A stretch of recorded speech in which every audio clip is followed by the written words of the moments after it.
What's up, Jeremians? In today's video, I will be sharing with you 16 useful hacks and tips for Singaporean families visiting Batam on a holiday. Tip number 1, to save some money, do not buy your ferry tickets direct from the ferry operators.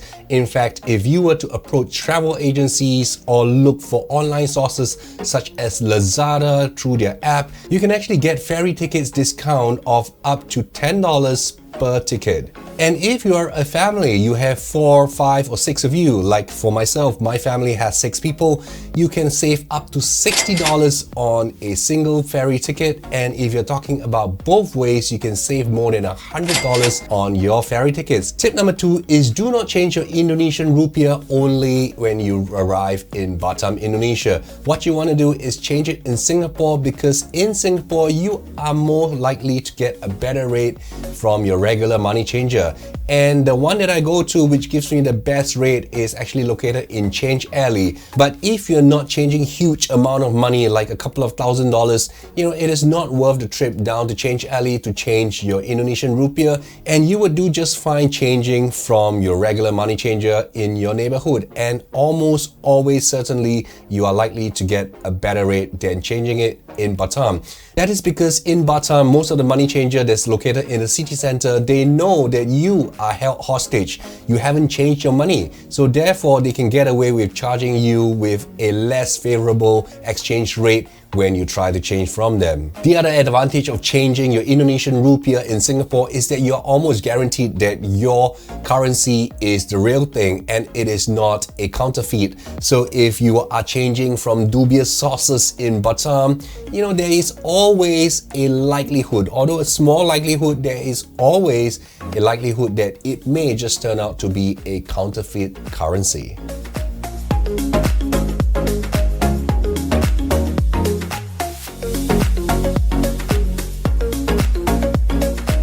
Tip number 3 I have for you is familiarize yourself with the large denominations of the Indonesian rupiah. As they say in Indonesia, everyone is a millionaire. Yes, their money comes in large numbers, and you would definitely need time to familiarize yourself with the different notes and the different currencies and the different coins to make sure that you are giving the right amount to the vendors and the people that you're paying for your goods and services in Batam.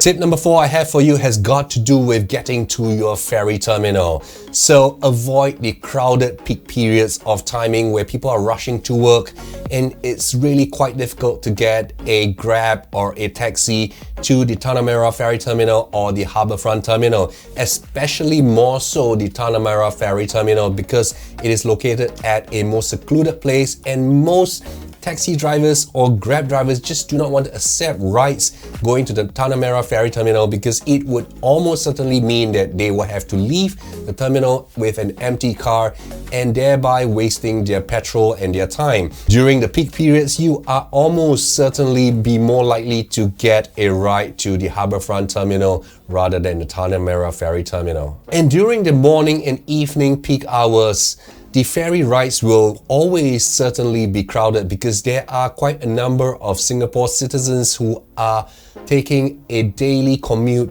to Batam to manage their businesses or are managers of plants and operations over there.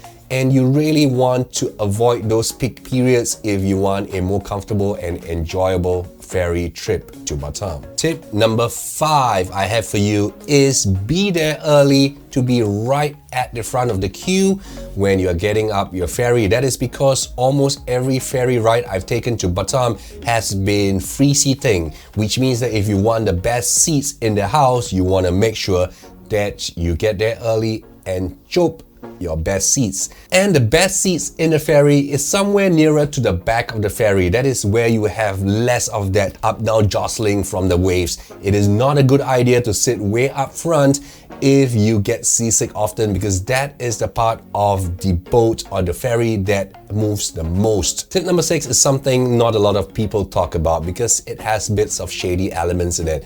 When you are coming back to Singapore and you are at the Batam ferry terminal and it's crowded, especially if you are on a vacation and you're coming back, let's say on a Saturday night, it's gonna be crowded. And when the ferry terminal is crowded, the immigration officer might just approach you and ask you if you would like to skip the queue and be right ahead of everyone and be the very first few to go up the ferry. This is almost certainly an indication that that immigration officer is looking for a bribe. They are looking for money, and I would just advise you avoid that because that is not entirely very legal. The next few tips I have for you has got to do with finding your way around Batam. Once you reach the Batam ferry terminal, you would want a taxi to bring you to your hotel or your resort if your resort hasn't already provided you with a shuttle service. If you're staying in a resort, even though there is a shuttle service, be mindful that it may always certainly be totally crowded because everyone is just going in at the check-in time. So unless you are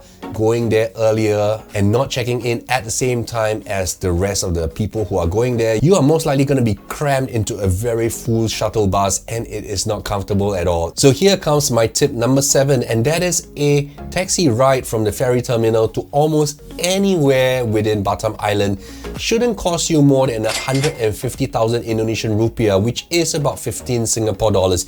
You can of course push down the price a little to maybe 120,000 or 110,000, but just give the drivers a fair price and get to your place comfortably, safely. The driver is happy, you are happy, and you enjoy your holiday. One other thing that you might want to take note of is that Grab and Gojek is technically not legal in Batam yet. Even though the app is available when you land in Batam, but the drivers of these Grab and Gojek cars are not allowed to pick up or drop off their riders and passengers outside the mall at the pickup points of hotels and literally most of the sightseeing places. So there will be quite a lot of inconvenience because if you call a Grab or Gojek, you literally have to walk out to the main street before you can get into a ride. And for tip number 8, you really want to take note of this. Once you have found a driver to bring you to your resort, it is best that you arrange with him to see if he's open to being your personal driver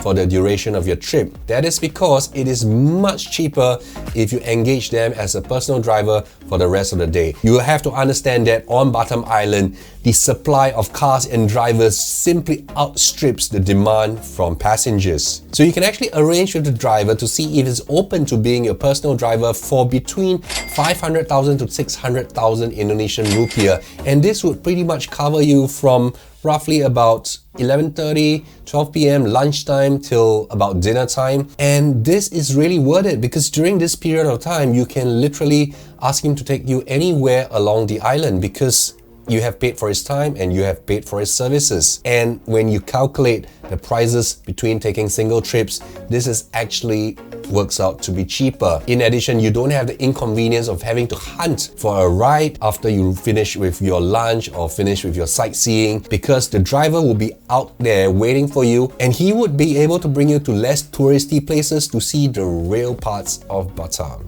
And also, if you're staying in a far-flung resort like the Harris Barilang Resort, having a personal driver just means that you don't have to be stuck eating the massively expensive resort food. You have a personal driver who can just ferry you out to local places which are just gonna cost way less than the hotel's food. Tip number 9 I have for you is try and make sure that the driver speaks some English.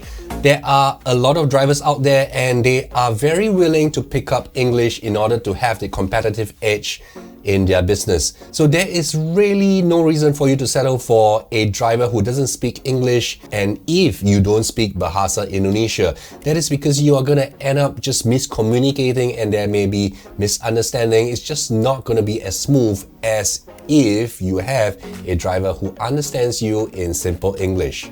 My tip number 10 goes against what other people usually advise. I do not advise that you get recommendations on food and places to visit from the driver. That is because it is human nature for the driver to bring you somewhere where it's more convenient for him, where it's easier to park for him, and it's also nearby to your current location. Then he doesn't have to waste the time as well as the fuel to get you to that destination.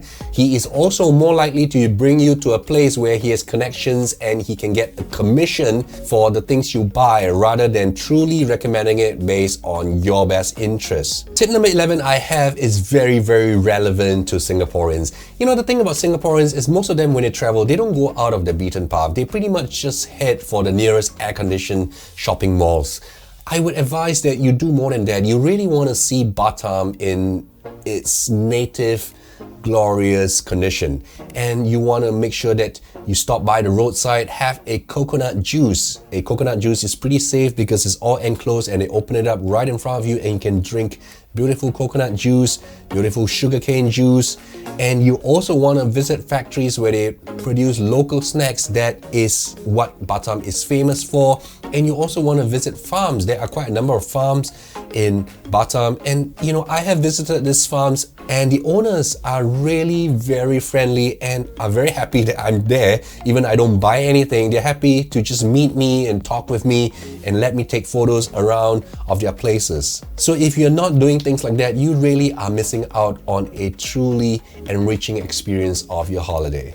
Tip number 12 for you is that if you are a Chinese and you speak some Hokkien dialects and you speak some Mandarin, do not be afraid to try speaking these Mandarin and dialects to the Chinese business owners. Quite a number of the businesses in Batam are actually owned by Chinese people, Indonesian Chinese, and they can really be quite comfortable conversing with you in Mandarin and the Hokkien dialect, and you can actually be assured that you are more friendly with him and you can get a better price, better products, better food, more ingredients when you order your food. And tip number 13 is always ask for the price if it's not listed. After all, people can see that you're a tourist. The minute you speak, they know you're not from Batam, you're from Singapore. And you really don't want them to quote you a tourist price at the end of your meal or after picking up your produce and you want to pay. So always try to ask for the price before you actually consume or buy anything, and also ask if there's any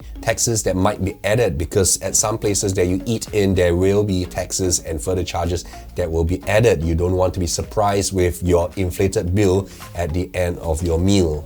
Tip number 14 is very pertinent to Singaporeans. So Singaporeans are really very fortunate to have a very safe drinking water supply, and most people just drink straight from the tap. My advice to you is that Batam water is preferably boiled before you drink. So if you're drinking straight from the tap, that is not advisable. I would ask that you boil the water or consume bottled water to make sure that you have a nice, trouble-free holiday and no one else gets sick, especially young children or very elderly senior citizens. And this is also tied to my tip number 15. So tip number 15 is if you have very young children or the older folks, make sure you avoid things like raw salads. Some people think that, oh, salads are really healthy and nutritious. Yes, they are, but the way that they are handled, because there hasn't been a cooking process, you might get sick if you are eating raw salads or if you are eating cut fruits. So unless it is a whole fruit, an orange that you peel by yourself, or an entire melon that is cut right in front of you, you don't want to have cut fruits that has been sitting around for a long time and flies buzzing around.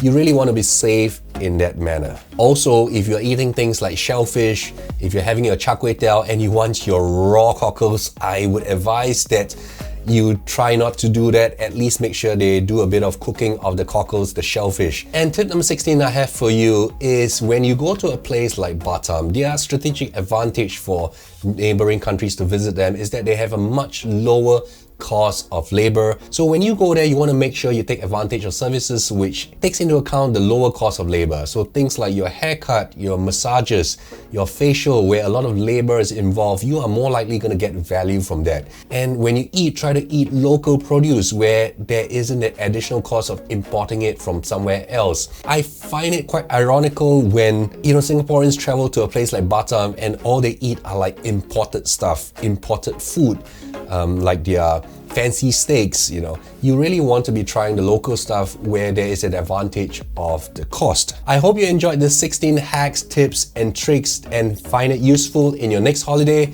and look around my channel for more videos like this, and I'll see you around.